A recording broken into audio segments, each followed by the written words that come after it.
जिल्हा परिषदेच्या सभापती निवडीवेळी सातारा पोलिसांची आडमुठेपणा पाहायला मिळाला। सभापती निवडणुकीच्या वृत्तांकनासाठी जाणाऱ्या पत्रकारांना जिल्हा परिषदेच्या इमारतीपर्यंत देखील जाऊ दिलं नाही। 20 मार्चला देखील जिल्हा परिषद अध्यक्ष उपाध्यक्ष निवडीवेळी देखील याच पद्धतीने पोलिसांनी आडमुठी भूमिका घेतली होती। त्यामुळे संताप व्यक्त करण्यात येतो।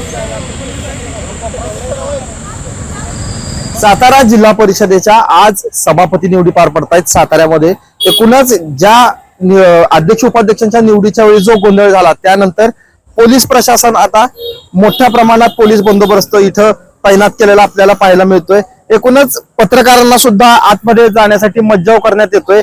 या चुकांमुळे आतापर्यंत सातारा जिल्हा परिषद मध्ये अध्यक्ष उपाध्यक्षांच्या निवडी दरम्यान मोठा गोंधळ झाला होता। पोलिसांवर ताशेरे देखील ओढले गेले होते। कोर्टानं सुद्धा वेळोवेळी पोलिसांना समज देखील दिलेली होती, परंतु तरी सुद्धा सातारच्या पोलिसांमध्ये अजून कोणताही बदल झालेला दिसत नाही।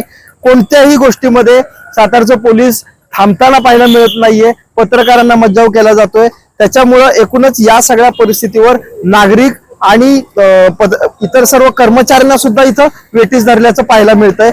एकूणच पोलिसांना कोणाच्या सूचना आहेत काय आहेत याबद्दल अजून कोणतीही माहिती मिळत नाही, परंतु आज ही सभापती निवड पार पडते त्याच्यामध्ये पोलिसांनी पत्रकारांना सुद्धा या निवडीपासून दूर ठेवण्याचं काम आता केल्याचं पाहायला मिळतंय। ओंकार कदम, साम टीव्ही न्यूज, सातारा।